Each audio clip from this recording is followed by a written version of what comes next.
প্রিয় বন্ধুরা, আপনারা দেখেছেন অতি দ্রুত এনসিপির পতন হয়ে গেছে।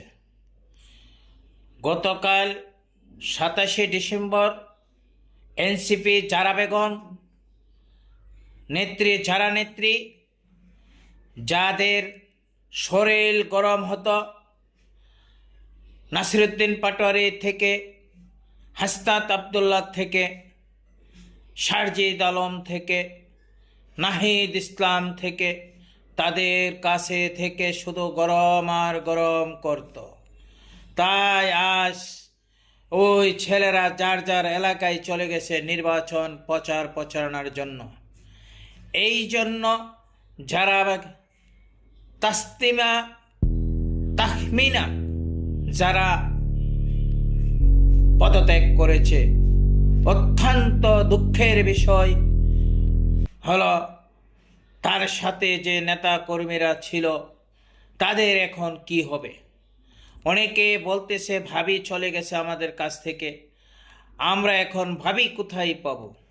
তাই আমি জাতিকে বলতে চাই, জারা বেগমকে সকলে মিলে আমরা আলগি দিয়ে নিয়ে এই কোলাঙ্গা তোকাই সন্তানদের কাছে নিয়ে আমরা দিয়ে আসব।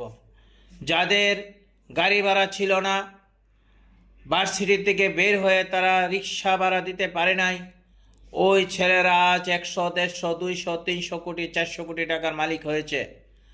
তাই আমি বলতে চাই, দুর্নীতি তারা কোথায় থেকে এত টাকা পেয়েছে, তাদের টাকার উৎসব কি, তাদের অ্যাকাউন্টগুলো কোথায়, কোন কোন অ্যাকাউন্ট থেকে, কোন কোন খাত থেকে তাদের টাকা এসেছে, আমরা জাতির কাছে প্রশ্ন থাকলো এগুলো খুঁজে বের করে দিবেন। কারণ এই দেশটা তারা জঙ্গলি রাষ্ট্র কায়েম করে দিয়েছে। সকলের কাছ থেকে টাকা নিয়ে মামলা বাণিজ্য করে, চাকরি বাণিজ্য করে, ইউনূসের কাছ থেকে হাজার হাজার কোটি টাকা নিয়েছে সরকারি লুটপাট করে, দেশটাকে পুঙ্গ বানিয়ে। যেখানে 3,500 কোটি টাকা ছিল ঋণগ্রস্ত, ঋণ খেলাপি, সেখানে এখন 7.5 কোটি টাকা, 700 কোটি টাকা ঋণ হয়েছে। এখন আমাদের প্রশ্নটা হলো যে এইগুলো কোথায় থেকে ইউনূস এই ঘাটতি পূরণ করবে। আমাদের প্রতি মাথা পিছু এখন ঋণের বোঝা হয়ে গেছে 3.5 লক্ষ টাকা। তাহলে এরা কোথায় থেকে এই প্রফেসর ইউনূস সুদখোর মহাজন গ্রামীণ ব্যাংকে সমস্ত টাকা নিয়ে গেছে বাংলাদেশের ব্যাংকের মাধ্যমে।